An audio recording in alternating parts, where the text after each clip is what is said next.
embargo, no son tan frágiles como un semiconductor. ¿O sí? ¿Qué les parece? En su experiencia con los trabajos de confiabilidad, ¿qué notaron? ¿Son más confiables o menos confiables que los semiconductores? Que un chip, por ejemplo. Más confiables. ¿Las resistencias son más confiables que un chip, que un semiconductor? Sí. ¿A nivel de números daba eso, Facundo? En mi trabajo sí. Bien. Bueno, o sea que si usted tuviera que armar un circuito, a la resistencia las pone así, le tira con el soldador y suelda y ya está. Y al integrado, al circuito integrado, sí toma sus precauciones de que no se vaya en temperatura y demás. ¿Es así lo que, digamos, la conclusión a la cual podríamos llegar? Podríamos decir que podemos ser un poco más brutos con las resistencias. Bien, bueno. Vamos a ver acá en el comienzo del día de hoy y quizá la clase que viene, distintos parámetros, valores, condiciones que hay que tener en cuenta cuando uno trabaja con resistores. Entonces, vamos para ahí. ¿Qué vemos? No, no era eso. A ver. Ahí. Ahí se ve la presentación, ¿es así? Sí, profe. Bien. Bueno, resistores, ¿para qué se usan, básicamente? A ver.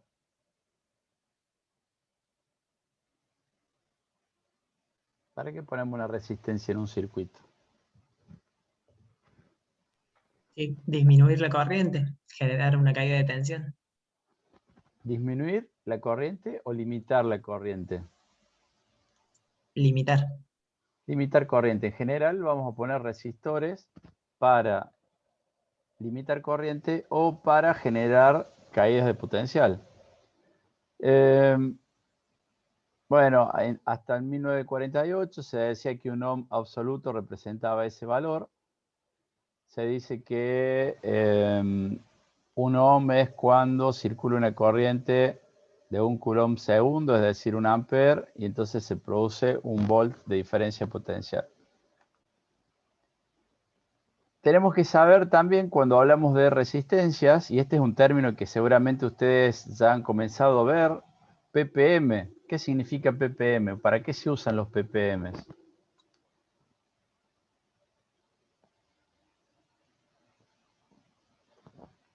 ¿Qué les parece?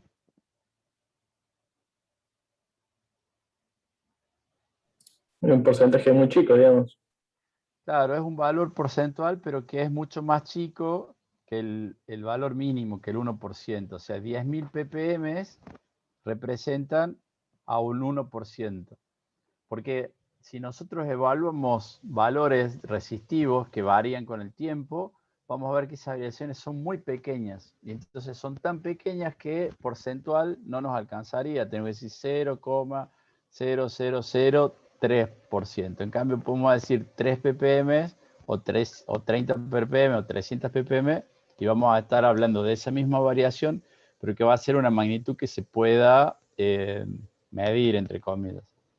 Los ppm en general es una denominación que se utiliza mucho en química.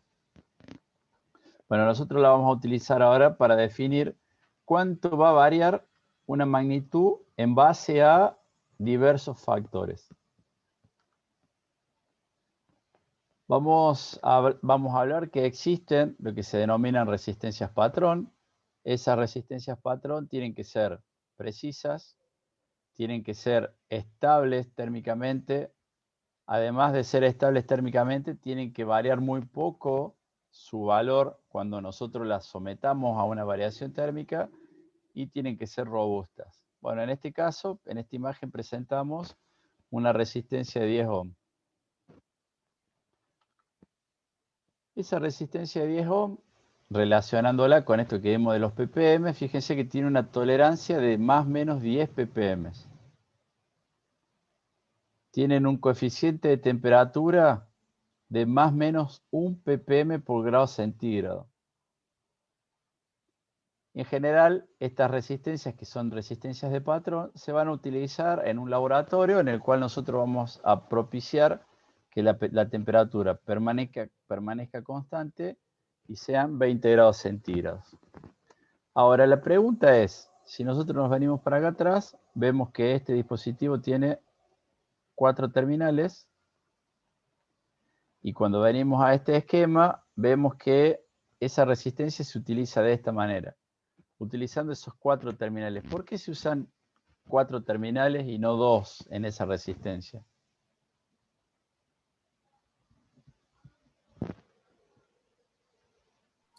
Era para hacer una medición más precisa, ¿no? Se usan ¿Por qué sería una Eh, medición más precisa? Es para que no haya caída, cuando nosotros estamos sí, midiendo en el los cables. voltaje, para que no haya caída de tensión en los cables esos, que toda la corriente circule simplemente por los bornes de corriente, justamente. Nosotros vamos a hacer una medición de tensión a los bornes de ese resistor, y a sabiendas que este dispositivo tiene una impedancia de entrada muy alta, una ZI que es aproximadamente infinito. Entonces, cuando nosotros inyectemos una corriente, sabemos que al tener una impedancia de entrada muy alta, cuando se produzca este nodo, nosotros vamos a hacer que toda la corriente pase por el resistor, y entonces vamos a medir tensión. Podremos haber medido el valor resistivo, pero sabemos que si medimos el valor resistivo, entran a tallar en el circuito la resistencia de los contactos, los cables de medición. Para medir resistencia, un multímetro hace esto: inyecta una corriente que sale a través de los cables, y entonces me permite medir esta resistencia X en base a que a la diferencia de potencial que medimos los bornes donde están conectadas las puntas de prueba. Entonces, esta va a ser la resistencia del cable, y entonces si son magnitudes parecidas, vamos a tener mucho error. Entonces, por eso se utilizan los 4 terminales. Bueno, sabemos que hay una resistencia estática. Esto se da en el caso de resistores convencionales. Y sabemos que existe una resistencia dinámica cuando hablamos de un semiconductor. ¿A qué se denomina resistencia dinámica? ¿Se acuerdan de este concepto? ¿Cuánto vale la resistencia dinámica en este punto o cuánto vale la resistencia dinámica en este punto? es la derivada en ese punto, la pendiente.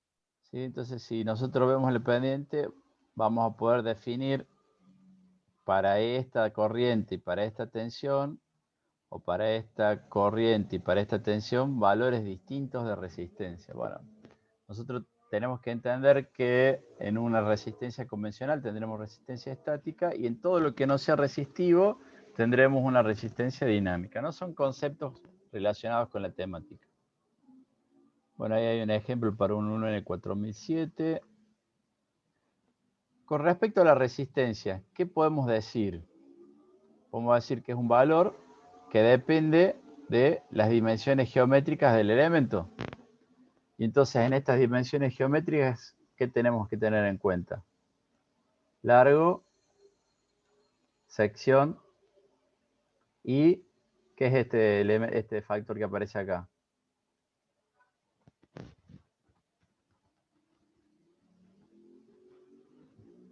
¿Cómo se llama La eso? resistividad. ¿Y de qué depende? Del material del cual está ¿Temperatura? conformado. Depende del material. Fíjense que está escrito aquí, ¿no?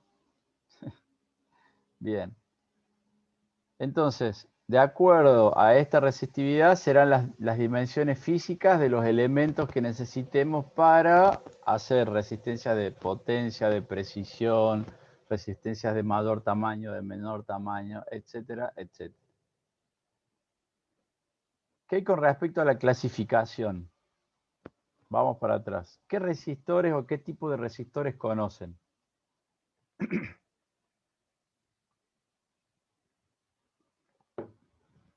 ¿Con cuáles han trabajado?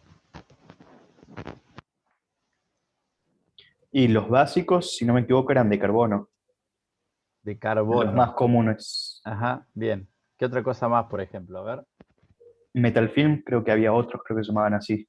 metal Y film. ahí es donde se acaban mis conocimientos. Bien, dice película de carbono, película metálica, dice Fer Ferreira, de cerámica, resistencias cerámicas. Ajá, bien. Son valores fijos, valores variables, fijos y variables.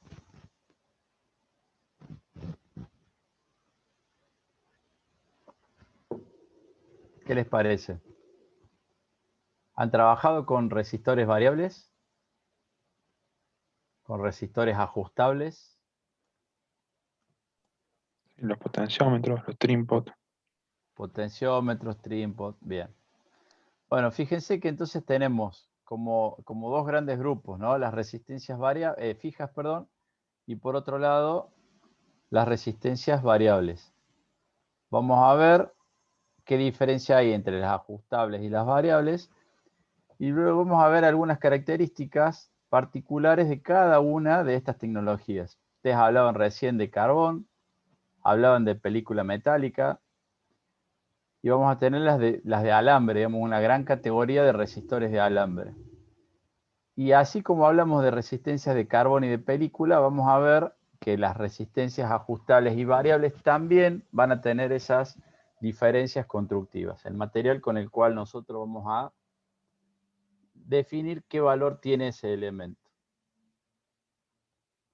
¿Los fotorresistores en qué categoría irían? Bien, los fotorresistores entran en una categoría que se llama resistores especiales. Es como una buena manera de sacarlo de estas dos categorías. Sería, claro, fijos, ajustables y especiales. Vamos a ver la clase que viene, me parece, Pedro, fotorresistores. O sea, vamos a ver resistores especiales y ahí entra la categoría de estos fotorresistores.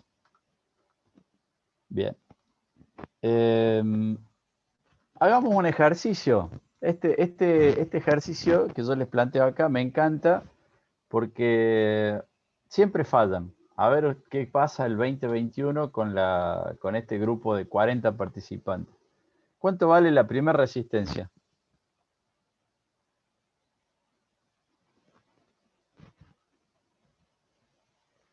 Este es un trabajo para que hagan ustedes.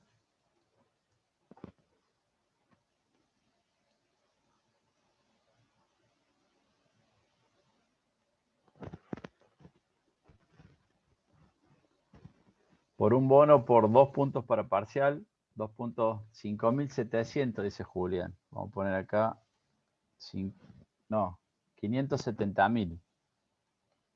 570K ohms. Bien. ¿Qué dice el grupo con relación al segundo valor? Vamos a ver.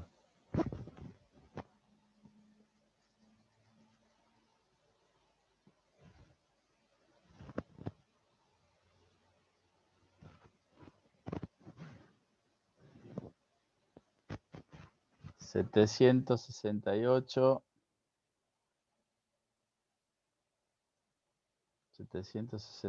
K al 1%. Bien. ¿Qué dice el tercero?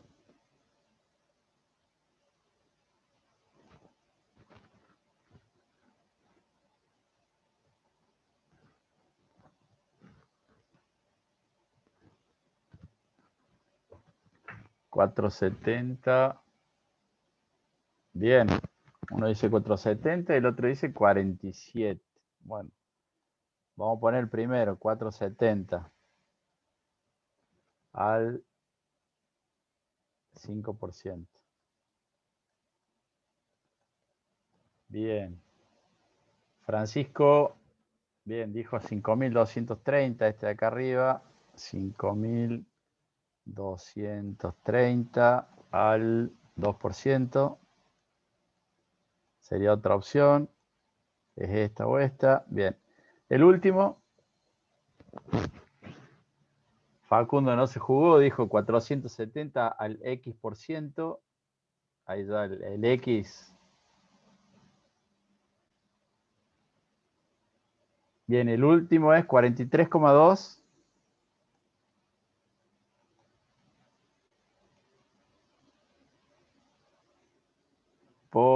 Espere, 43,2 al 2%. 43,2K. Bien. Bueno, vamos a ver quién tuvo razón y quién no. Primera opción, 5.230 al 2%. Muy bien.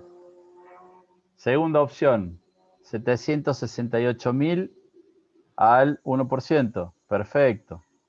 Tercera opción, 470 al 5%. Cuarta opción, 43,2K al 2%. Perfecto. O sea, este no iba. Es este que se estuvo retractando ahí, me parece, Julián. Muy bien. Perfecto. 2021. 2021, ok. Bueno, código de colores, 5 bandas, 4 y 5 bandas, perdón, 4 son resistencias convencionales, 5 van a ser resistencias al 1 al 2%, 6 bandas, la última indica las partes por millón, o sea, la deriva térmica. Para que sepan que existen. Yo no he trabajado con resistencias con 6 bandas, sí con 5, así que no les puedo decir cómo se ve una resistencia de 6 banditas. Vamos con los resistores SMD. Fíjense que el resistor SMD, al ser de menor tamaño, o sea, más pequeña la superficie, es más difícil identificarlos. Para ello se utilizan dígitos. ¿Cómo serían los valores entonces de estas resistencias que estamos acá de ejemplo? La primera, 10 dice. La segunda, bien, esta está fácil. 220 dice Facundo, bien. 10, 100, 220, 1000. 470, a ver, vamos a frenar acá, hay alguien que puso 470, Ferreira se copó y puso 470.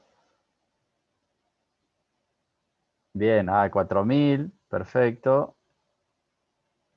Y 10K, muy bien.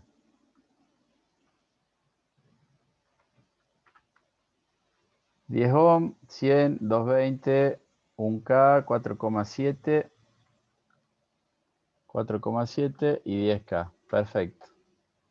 ¿Qué hay con respecto a las resistencias de este ejemplo? 0,10,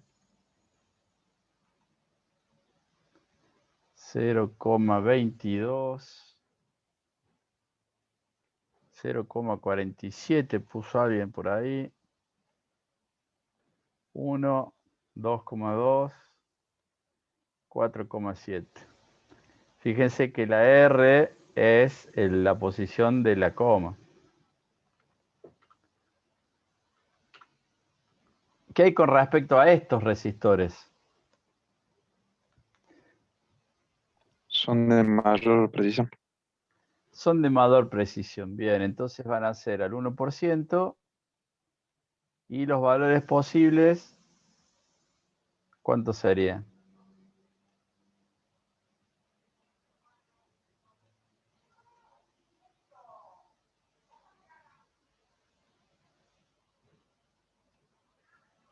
Y ahora se frenó el chat. ¿Qué pasó? Ignacio Butó dice, el primero vale 100. Ignacio, ¿es así? Bien, 100. El segundo, 470. Oh, perdón. 470.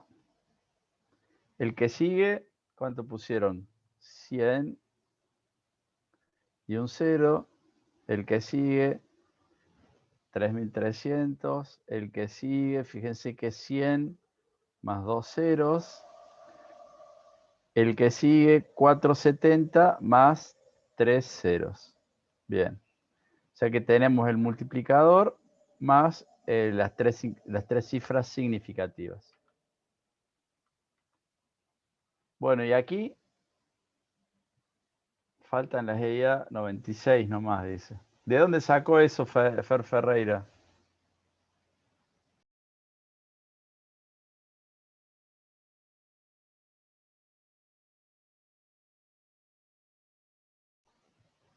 ¿Dónde lo veía esto, Fer? ¿Lo vio en algún video del año pasado? ¿En un video de YouTube que del profe Centeno también? No, mire. Alguien que le copió al profe Centeno.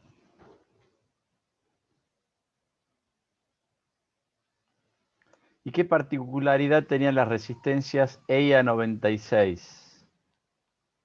Active el micrófono y cuéntenos a ver si se acuerda. Y le hacemos un adelanto. Tienen una letra, dice. Bien. Que es la tolerancia, me parece. Bien, bueno. Volvamos a esta filmina y ahora en un poquito más adelante vamos a ver las EIA 96. Así sabemos de qué estamos hablando. ¿Cuánto valen las resistencias acá entonces? 0,10, 0,47, 1,2, 4,70, 10,0 y 47,0. Bien.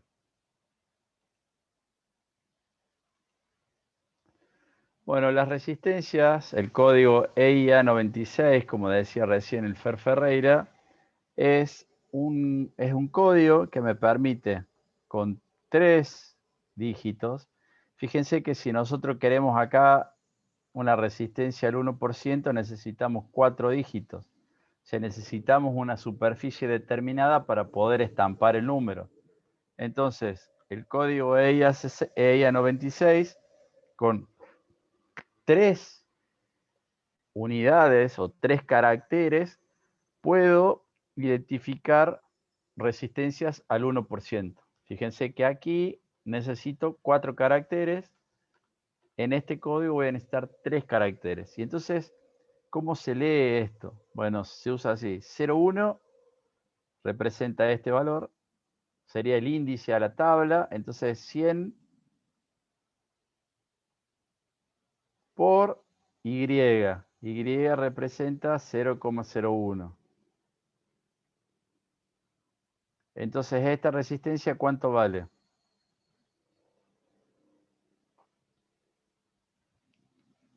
1 ohm. Bien. 1 ohm al 1%. La que sigue, 12x. 12 está aquí. O sea que es 130 por x. Venimos acá, 0,1.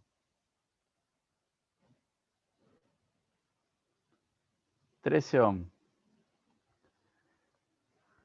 0,1A, tengo 100 por el valor A, por 1. Entonces esta resistencia es de 100 ohms. 18B, venimos aquí, 150 por la B que está aquí, por 10.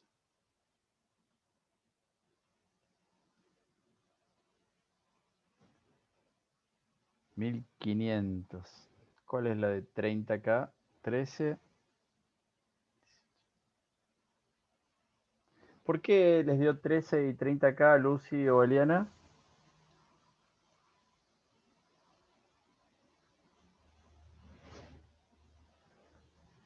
Uno. 13 está bien. Eliana puso 30. 13 es la 12X. Sí, está bien. 3 es la 12X.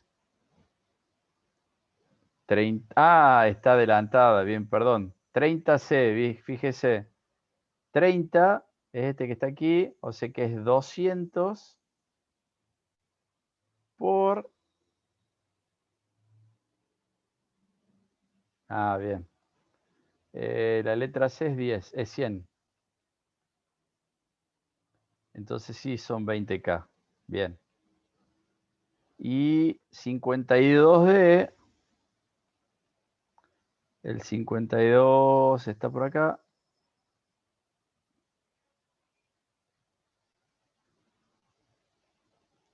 Y la D es 1000.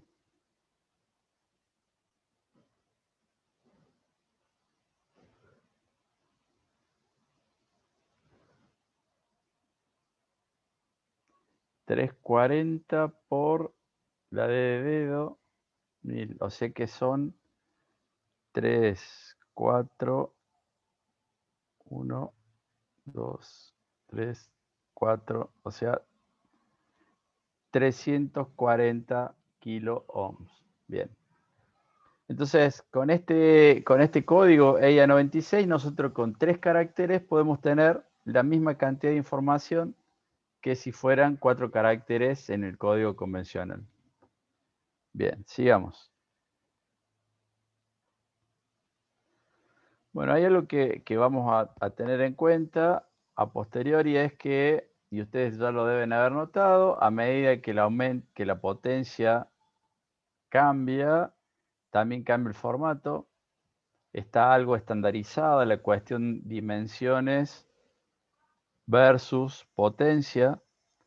O sea que nosotros podemos saber en base a, y esto es parte de diseño, digo, si nosotros necesitamos disipar 1/8 vatio, indefectiblemente vamos a tener que usar una resistencia 1206 o vamos a tener que decirle a nuestro proveedor que nos dé una resistencia de 1/8. Fíjense que la diferencia en las resistencias DIP, dual inline o resistencias through hole, fíjense que es la distancia entre centros de los conectores. Entonces, en su diseño ustedes van a tener que tener en cuenta eso para la separación entre pads. Imagínense que ustedes agarran esta resistencia, ponen este pad. ¿Qué va a pasar cuando en vez de poner una resistencia de 1/8, ponen una resistencia de 1/4? Les va a quedar una cosa así.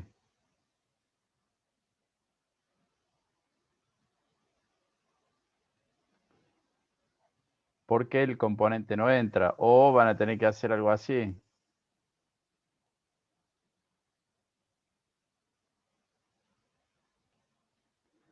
Si ustedes deciden montar un componente de forma vertical es una cosa. Ahora, si le erraron de footprint y lo tienen que poner vertical porque erraron de footprint es otra cosa.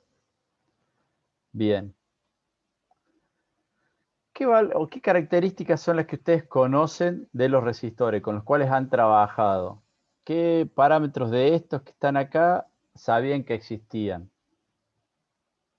Valor nominal.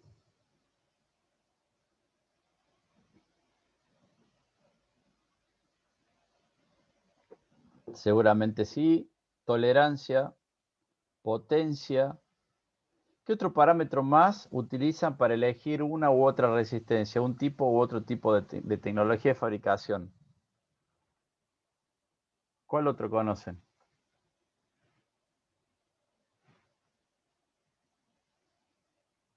Temperatura. ¿Tiene que ver entonces con el coeficiente térmico, Eliana?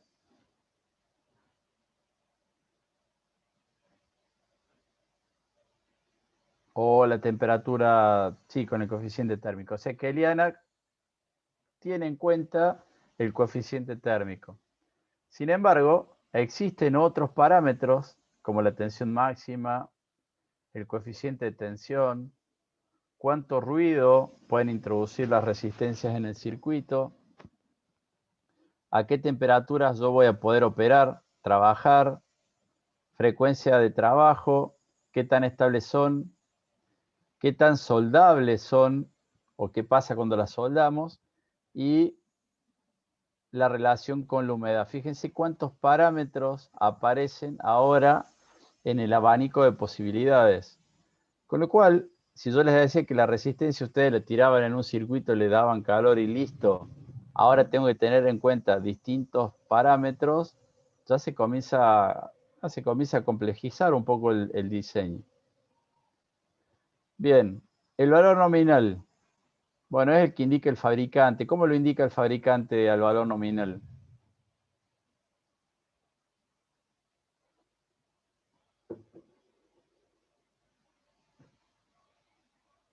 ¿Están en clase o no están en clase? Porque acá Sí, donde yo le es hago que hay algunas respuestas que están ahí en la filmina, entonces es Y trampa. bueno, pero si yo les hago la pregunta, me dice, si usted lee lo que dice la filmina, me dice que está está escuchando lo que yo digo, pero si no responde nadie, es como que no hubiera nadie, que está puesta en la computadora y ustedes están, no sé, jugando al Tetris. No le anda el mic, dice Pablo. Bueno, pero escriba, Pablo. Yo tengo el chat acá habilitado. Entonces yo viendo las respuestas del chat y voy viendo porque si no, ustedes no han dado clase nunca, ¿no? Por internet, ¿o sí? ¿Alguno lo hizo?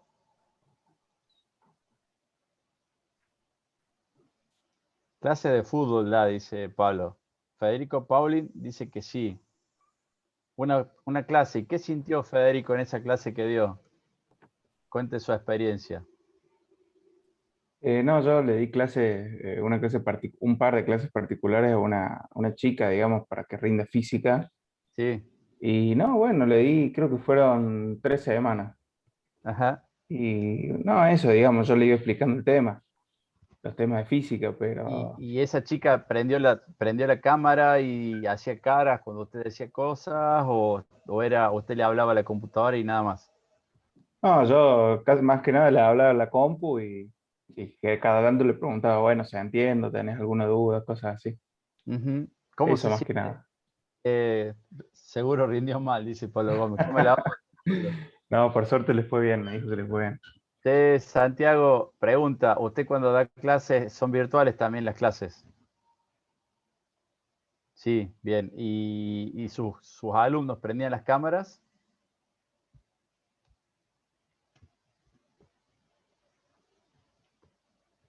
No los obligaba a la cámara. ¿Cómo es eso? Ah, bien, o sea, no les decía que prendan la cámara, pero era difícil. ¿Por qué era difícil? Por no decir lo que dice ahí, porque no respondían. Bien. Por eso es que yo les hago preguntas para que, para que no sea tan difícil la clase. Yo cuando estamos en el aula uno comparte un mate, yo me siento a la par de ustedes, charlamos como si estuviéramos en un bar ahí tomando una cerveza. En cambio acá estoy yo con mi cámara, el monitor, y entonces si ustedes no ponen algo en el chat o no dicen sí, profe, no, profe, aunque sea leer las respuestas que están escritas en la filmina, me resulta un poco medio difícil. Pero bueno, ya lo vamos a resolver, no se preocupen. Para la próxima clase, cámara obligatoria. Mi hijo que va a clase de la primaria, que son 9, 10, 15, cuando se conectan tienen que prender todos la cámara. Si no, la maestra los reta. Dice, pausa, pensé que había rétenos, jaja. Pensé que había puesto pausa en la grabación. Vamos a volver entonces. Ahí. Bueno, los fabricantes obviamente que le ponen el código de colores o el código alfanumérico para definir el valor nominal. Bueno, la tolerancia, hablamos que es el valor porcentual de cuánto se mueve el valor nominal en el proceso de fabricación. O sea, los fabricantes nos dicen que la resistencia va a medir tanto, pero que tiene un error ese valor nominal. Bueno, una cosa que ustedes capaz no han usado nunca, pero que alguna vez existieron, las resistencias que no tenían nominación indicaban un 20% de error. ¿Cómo se arman los valores ¿cómo se sabe cuáles son los valores que se van a utilizar? Fíjense que al 20% tengo 1, 1,5 hasta 6,8 y el próximo valor que repite es 10. Ahora, cuando dijimos 10%, lo que hicimos fue duplicar la cantidad de valores. Entonces, fíjense que entre 1 y 1,5 metimos un valor. Y entonces, la idea es que de aquí a aquí, o de aquí a aquí, quede cubierto el rango completo. Más o menos así se arma el tema valores. Al 5%, lo que hago es meter entre 1 y 1,20 un valor, entre 1,20 y 1,50 otro valor, y así al 2%, al 1% y hacia abajo en los porcentuales de tolerancia. ¿Qué hay con respecto a la potencia nominal?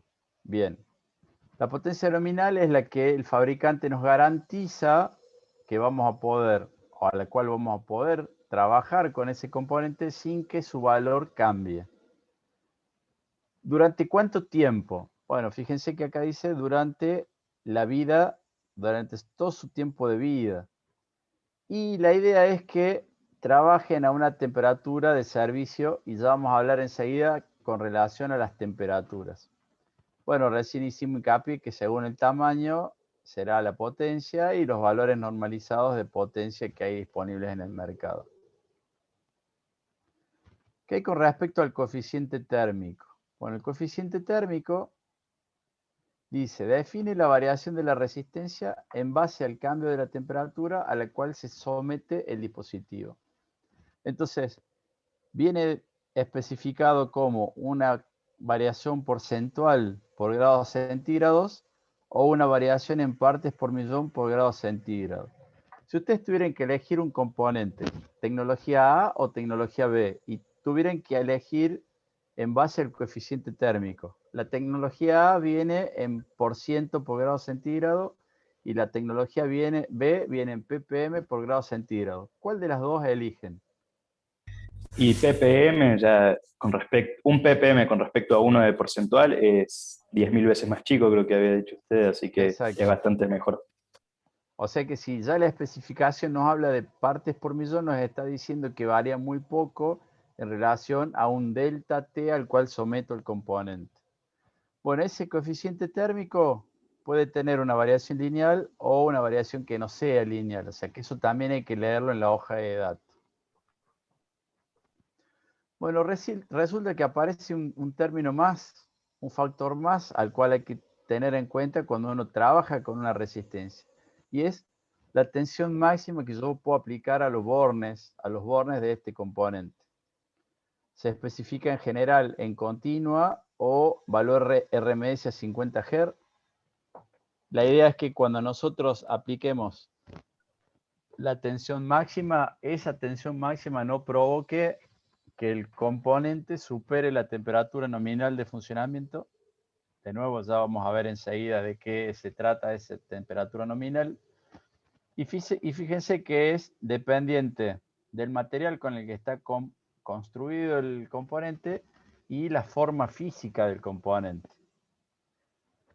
Bueno, fíjense que si se aumenta la temperatura ambiente, o sea, el ambiente en el cual vamos a trabajar, hay que recalcular la tensión máxima, en donde una parte de esa tensión máxima viene de la mano de la potencia y otra parte viene de mano de la resistencia nominal.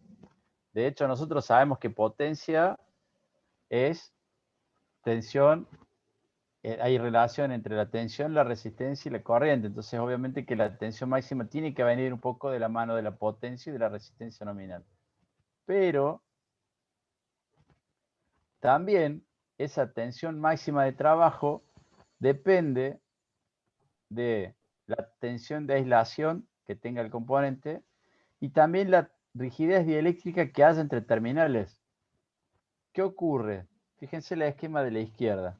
Este es el cuerpo de la resistencia. Yo me tengo que garantizar que la aislación de esta resistencia sea lo suficientemente alta o buena o de calidad para evitar que si hay una corriente que circula digamos, si yo tengo una corriente que circula a través del componente, esa corriente no se derive a chasis, en el caso que la resistencia estuviera tocando contra el chasis. Vieron que ustedes a veces ponen las resistencias y las ponen pegadas sobre la placa. Bueno, ahí hay un contacto físico. Ese contacto físico es un posible camino de corriente. ¿Lo ven a eso? ¿Lo entienden lo que les estoy diciendo? Sí, profe. Bien. Esperen que se me ocultó el chat. Ahí, sí. Otro de los parámetros, esto tiene que ver con la tensión de aislación. El otro parámetro que les decía era la rigidez dieléctrica.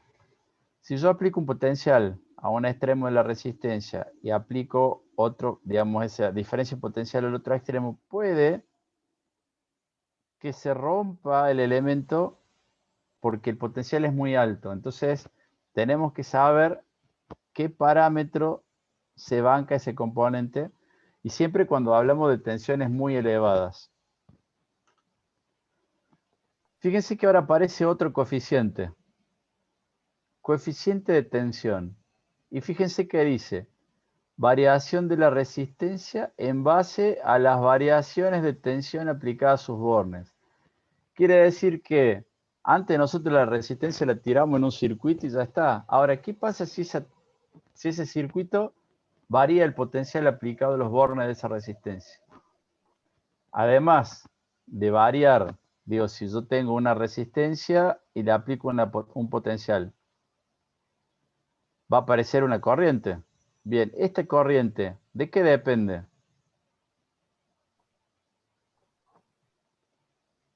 De la Una resistencia. parte depende del valor nominal, pero hay otra parte que va a depender del valor de la resistencia delta variable debido a la tensión aplicada a los bornes. Fíjense qué loco el concepto. Si yo le pongo tensión, si está sin tensión vale 10.000 y si le pongo tensión vale 10.000 un ohm. Ese 1 ohm puede hacer que el circuito cambie.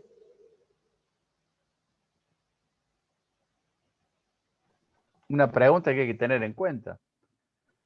Fíjense que ese coeficiente se puede expresar como porcentual por voltios o ppm por voltios. O sea que este será malo como componente y este será bueno como componente si yo pudiera elegir una tecnología o la otra. Y fíjense cuáles son los parámetros. 700 partes por millón en resistencia de composición. De 5 a 30, películas de carbono Cermet. De 10 a 0,05, película metálica. Y hasta 400 ppm, película gruesa. ¿Cuál no compraría entonces? ¿Cuál no utilizaría cuando hay mucha variación de tensión? De composición de carbón. Las de composición de carbono. ¿Y cuáles son las resistencias que usan ustedes normalmente? Las de La de composición de carbono. carbón. Fíjense cómo hablamos entonces una resistencia que tiene un valor nominal, que tiene una tolerancia, que cambia cuando le pongo temperatura y que cambia cuando le pongo tensión. Fíjense cómo estos factores pueden hacer que un sistema sea estable, inestable, que mida distinto. O sea, habría que hacer un análisis, poner un circuito y ver y tratar de estimar estas cuestiones para ver si realmente las condiciones de trabajo hacen que cambie mucho el circuito. Bueno, fíjense con respecto al ruido, cuando nosotros aplicamos o hacemos que circule corriente a través de un resistor, va a aparecer ruido. Bueno, ese ruido se denomina, fíjense, ruido térmico de Johnson. Hola, perdón. Bien. Y ese ruido es función de la temperatura.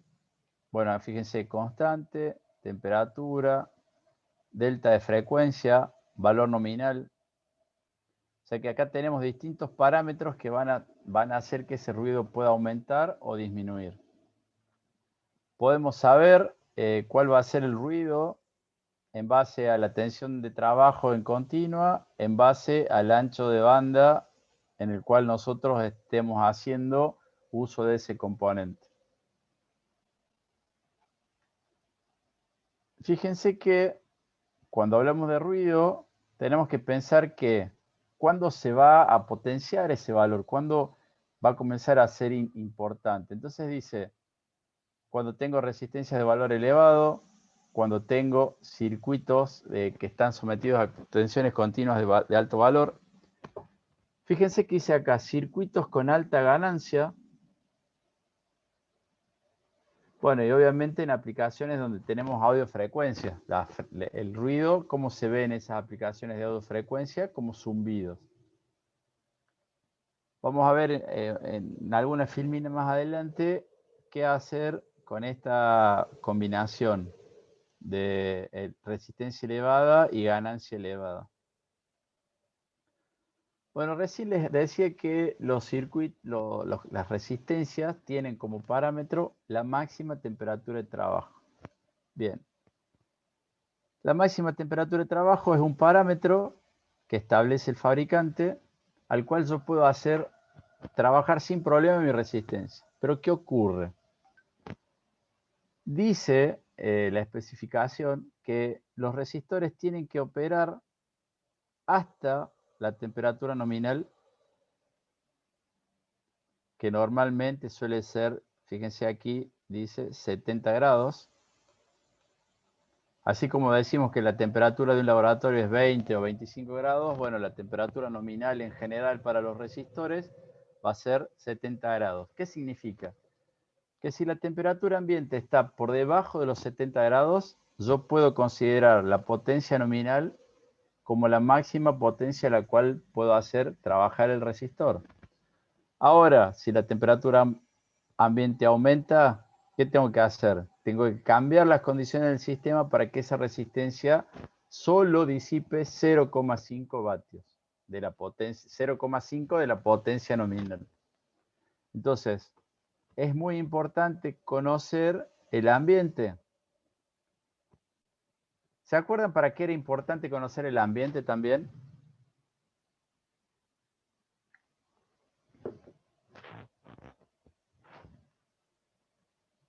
En lo que vimos hasta ahora de la materia. Para saber el tema de vibraciones de los dispositivos, aunque a las resistencias no creo que les afecte mucho. Vibraciones, bien. También el tema de humedad, si puede dice haber el reloj. ruido de alguna otra fuente, ondas electromagnéticas, Bien, que ¿qué puede ser otra cosa tomada. más? ¿Qué otra cosa más? Porque había algo que era crucial del Humedad. ambiente. Bien, humedad, dice temperatura, dice 78006, que no sé quién es. El joven, el misterioso dice. Bueno, misterioso dice que la temperatura, ¿se acuerdan que cuando nosotros hacíamos el estudio con Nazareno, me parecía que era Nazareno? ¿Se acuerdan que cuando hacíamos análisis de confiabilidad, uno de los parámetros que dominaba el análisis por estrés era la temperatura? Y nosotros teníamos que saber cuando un dispositivo electrónico era puesto en su campo de aplicación, cómo iban a ser esas variaciones de temperatura para poder estimar la peor condición. Bueno, en este caso también nosotros tenemos que conocer cuál puede llegar a ser la temperatura ambiente máxima para hacer lo que se llama derating de temperatura o derating de potencia. O sea, si yo calculo que mi resistencia tiene que ser de 1 vatio, porque por acá circula, no sé, 1 ampere y la resistencia es de, ¿cuánto? Si la potencia es de 1 vatio. ¿Cuánto vale la resistencia?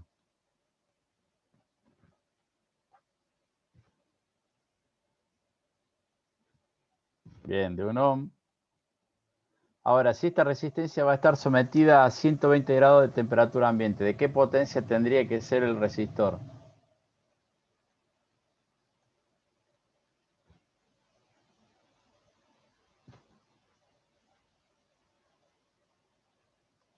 ¿Qué les parece? A ver si nos queda la idea de cómo se usa esta gráfica. Estoy esperando a ver si Facundo pone algo en el chat. ¿Cuál debiera ser entonces? 1,5 dice Nazareno. Si la resistencia fuera de 1,5 vatios, que sería este valor acá, y yo lo voy a someter a 170 grados centígrados, dije 120, pero a 170, ¿de cuánto tendría que ser entonces el derating de potencia? El 0,5, o sea que la tendría que bajar a 0,75. Y 0,75 me va a permitir a mí esta condición, 1 ampere, 1 ohm.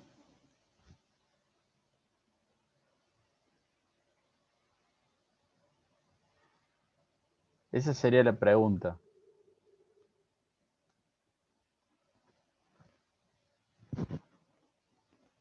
No. Bien, la idea entonces es que si yo voy a trabajar acá, en este rango, la resistencia que antes era de 1 vatio, ahora tiene que ser de 2 vatios. ¿Para qué? Para que en esta condición disipe la mitad de la potencia nominal. Y entonces este vatio que aparece aquí se va a dar porque la corriente era de 1 ampere y la resistencia era de 1 ohm. Pero lo que yo tengo que hacer es aumentar de la potencia máxima. Claro, ahí está.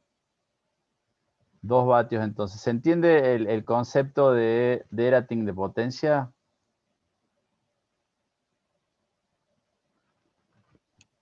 Ahora sí. Sí, bien. Claro, si yo pongo la resistencia de 1 vatio y trabaja a menos de 70, está todo bien. Pero si la temperatura aumenta a este número, la resistencia en vez de ser 1 vatio, ahora tendría que disipar la mitad.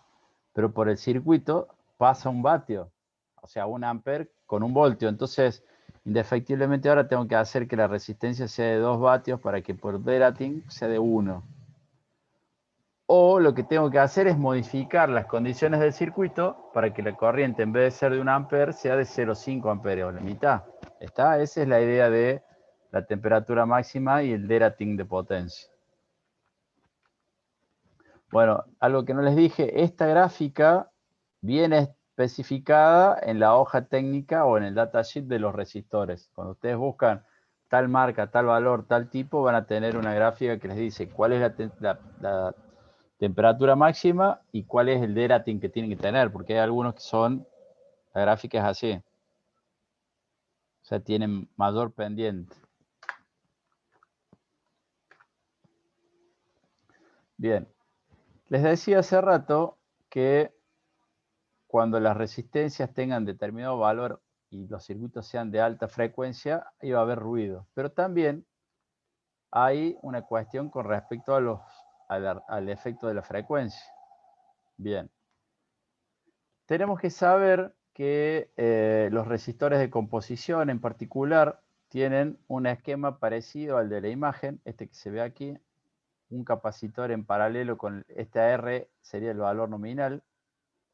Este es una constante parásita, el CR, y el CT sería ese capacitor que aparece del encapsulado por la forma en que está fabricado el componente. Es como que en la cápsula, en los casquillos que unen los terminales con el cuerpo de la resistencia, aparecen esos capacitores CT. Podemos decir que el modelo equivalente, despreciando esos CT, va a ser un capacitor en paralelo y una resistencia en paralelo. Una resistencia, perdón. Fíjense que la componente resistiva y la componente capacitiva que resulte de aplicar variación de frecuencia, bueno, va a tener esta forma. Si hablamos de un resistor de alambre, fíjense que este era resistor de composición. Si hablamos de un resistor de alambre, en serie con la resistencia nominal, tengo la L que se produce por el arrollamiento propiamente dicho. Y la capacidad entre terminales, entre los casquillos. Bueno, valores típicos, 100 picofaradios, 10 microhenrios.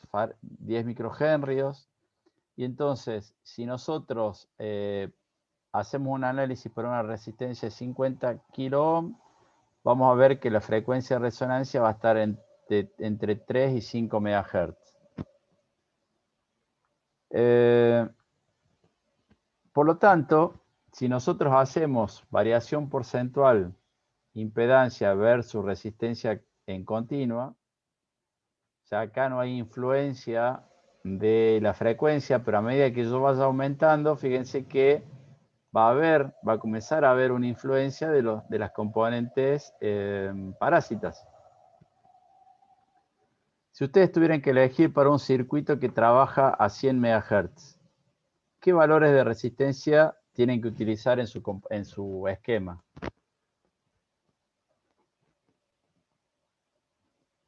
¿Altos o bajos valores? Bajos. Bajos valores.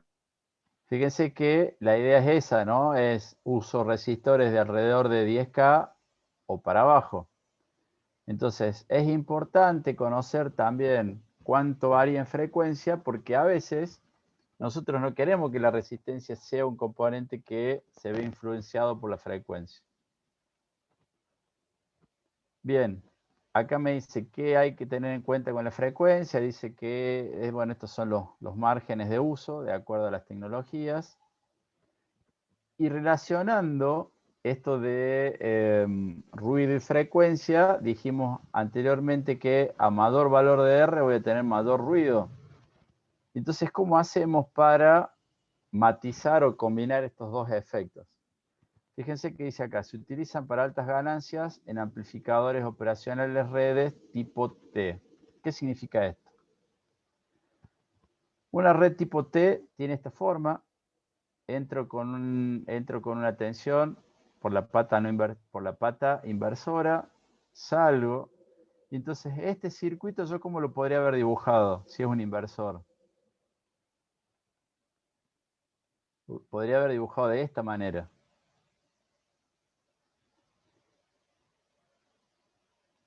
Ahora, ¿cómo hago para que este circuito tenga una elevada ganancia?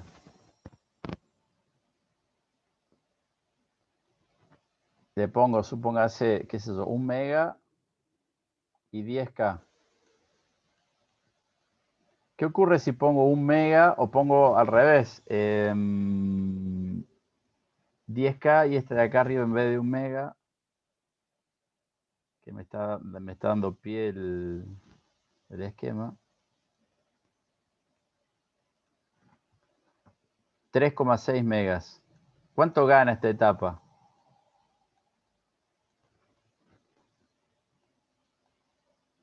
$3,6 megas sobre 10K. ¿Cuánto gana esa etapa?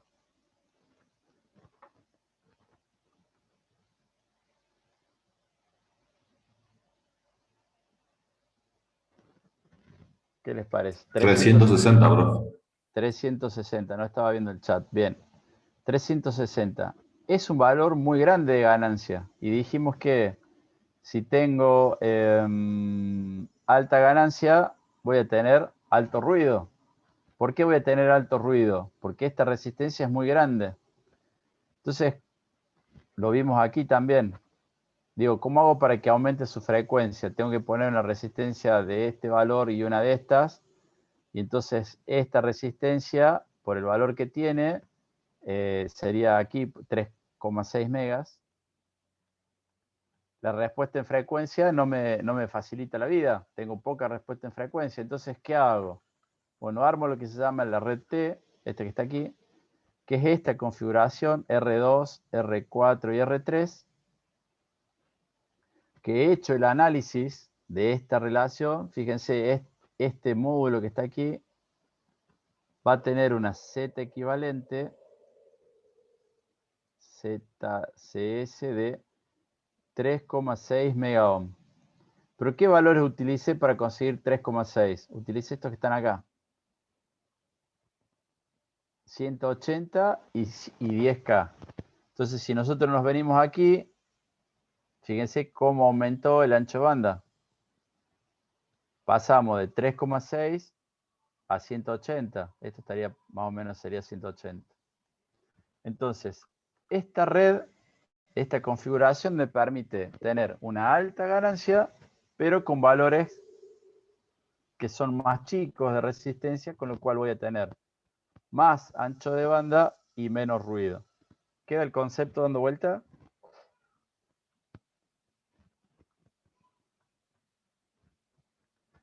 Bien. Hay otro parámetro que se denomina estabilidad, y esto es importante porque nos dice cuánto va a cambiar el valor de una resistencia en un determinado número de horas. ¿Cuáles van a ser las condiciones? Vamos a tener que ver qué pasa a 0 grados, 60% humedad y tensión nominal. Este número me parece que no está bien. Tiene que ser 20 grados, 60% humedad y tensión nominal. O sea, nosotros lo sometemos a condiciones de uso y vemos cuánto varía al cabo de 1000 horas. Bueno, 1000 horas sería como una estándar de medición también. Fíjense que hay otro parámetro que se llama soldabilidad.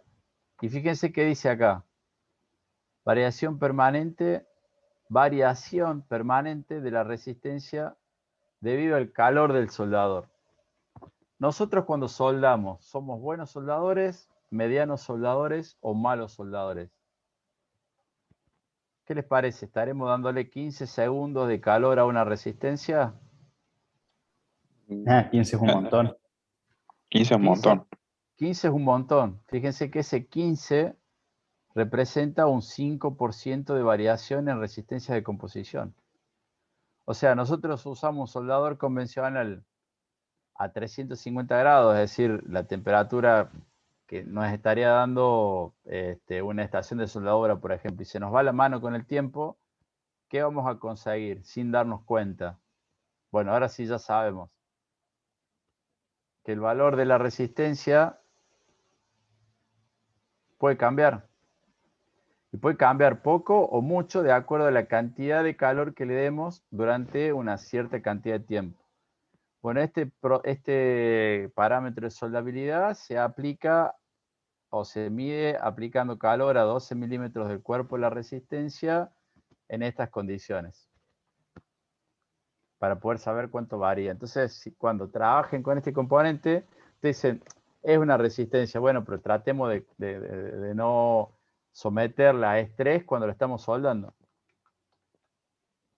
Bueno, fíjense que la humedad también nos dice cuánto va a variar el valor nominal después de 250 horas al 95%.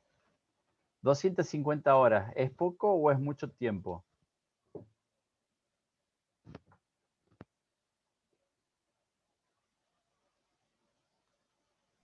Depende. Son unos 10 días. Claro, Ahora, pero depende del ambiente que esté. Si es un ambiente seco, 10 días de humedad es un montón. Si está en el mar, 10 días de humedad, 10 días. claro, entonces fíjense cómo o cuánto puede variar una resistencia si estamos en un ambiente húmedo y no lo tuvimos en cuenta. Digo, si lo tenemos en un ambiente húmedo, vamos a tener que tomar la precaución de ponerle barniz, meterlo en una caja estanca, bueno, todo lo necesario para disminuir el valor porcentual de humedad. ¿Para qué? Para disminuir las posibles variaciones que pueda tener el circuito, en base a que esos componentes cambiaron. Bueno, acá tenemos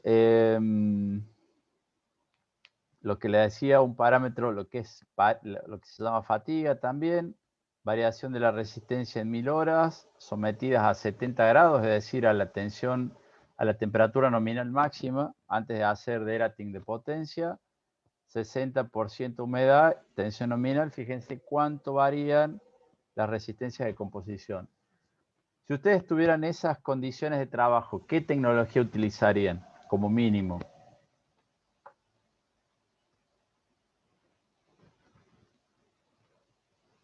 Y de pirolíticos para arriba. Como mínimo, pirolítico, pero digo una que ustedes conocen, que han utilizado metal film, ¿no? Película metálica. Entonces, La película metálica. si yo conozco el ambiente, y a ver, ¿cuál es el asunto? una resistencia de composición vale un ars, por decir algo, y una película metálica vale 10 ars. Entonces, esta diferencia de costo yo la tengo que afrontar por las diferencias de uso, por el ambiente en el que estoy usando. Entonces, si tengo que usar este componente, bueno, tengo que garantizar, tengo que decir por qué lo estoy usando. ¿Queda el concepto dando vuelta? Bueno, hemos llegado al fin de la clase de hoy. Se nos acabó el tiempo. Descartar. Vamos a dejar de presentar.